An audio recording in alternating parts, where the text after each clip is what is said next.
చాలా మందికి మన ఇండియాలో యూఎస్ఏ ఎళ్లి అక్కడ సెటిల్ అవ్వడం అంటే ఒక డ్రీమ్ లాగా అనుకుంటారు. అక్కడికెళ్తే డాలర్స్ సంపాదించొచ్చు, మంచి లైఫ్ స్టైల్‌ని ఎంజాయ్ చేయొచ్చు. అలానే లైఫ్‌ని బాగా లీడ్ చేయొచ్చని అనుకుంటారు. కానీ ఈ రోజున మన ఇండియన్ ఆరిజిన్‌కి సంబంధించిన ఒక ఫ్యామిలీ అయితే అక్కడ సెటిల్ అవ్వడం జరిగింది. ఆ ఫ్యామిలీలో సుమారు నలుగురు చనిపోయారు. ఇది చాలా బాధాకరమైన సంఘటన. అయితే మ్యాటర్ ఏంటంటే మన ఇండియన్ ఫ్యామిలీకి సంబంధించిన ఒక ఫ్యామిలీ అయితే అక్కడ సెటిల్ అయ్యారు కదా! అయితే అక్కడ ఎవరో బయట వ్యక్తులొచ్చేసి వాళ్ళని చంపేయలేదు. సొంత మన కమ్యూనిటీ అంటే ఇండియన్‌కి సంబంధించిన వాళ్ళే కొన్ని ఫ్యామిలీ గొడవల వల్ల కాల్పులు జరిగి ఈ విధంగా చనిపోవడం అయితే జరిగింది.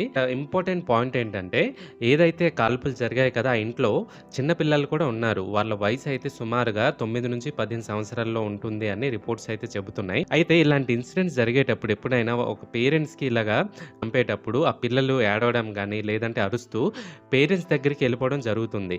కానీ ఆ పిల్లలు ఇక్కడ ఎంత తెలివిగా ప్రవర్తించారంటే ఒక కబోర్డ్‌లో దాక్కుని పైగా చేసిందేంటంటే పోలీస్ ఎమర్జెన్సీ నంబర్‌కి సీక్రెట్‌గా కాల్ చేయడం జరిగింది. కాల్ చేసి ఏం చెప్పారో తెలుసా?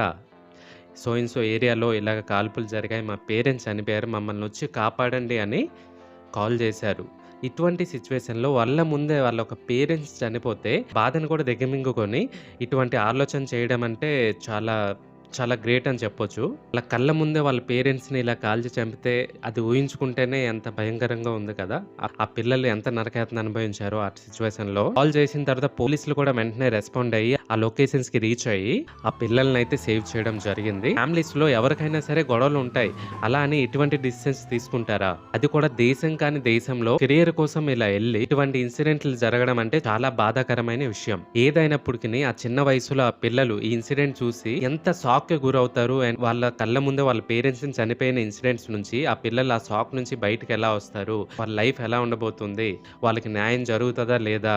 అది ఊహించుకుంటేనే చాలా బాధగా అనిపిస్తుంది. సో, ఇన్సిడెంట్ నుంచి మనం నేర్చుకోవాల్సిందేంటంటే ఏ ఫ్యామిలీలో అయినా సరే ఇలాంటి గొడవలు ఉంటాయి. దానికి ఇలాంటి అగ్రెసివ్ మూవ్‌మెంట్స్ ఇటువంటి యాక్షన్స్ అన్నది అస్సలు మంచిది కాదు. అండ్ దీనివల్ల ఆ ఇన్సిడెంట్ తర్వాత ఆయన రియలైజ్ అయ్యాడో లేదో తెలీదు గానీ, ఈ చిన్న తప్పు వల్ల లైఫ్ లాంగ్ ఆ పిల్లల లైఫ్ ఏమవుతుంది? అదే విధంగా అలా చంపిన వ్యక్తి ఫ్యామిలీ వాళ్ళకి పిల్లలుంటారు కదా! వాళ్ళ ఫ్యామిలీ ఏమవుతుంది? వీళ్ళకి ఆధారపడి ఉన్న వాళ్ళ లైఫ్ ఏమవుతుందో ఒక్కసారి ఆలోచిస్తే ఇటువంటి తప్పులు జరగవు.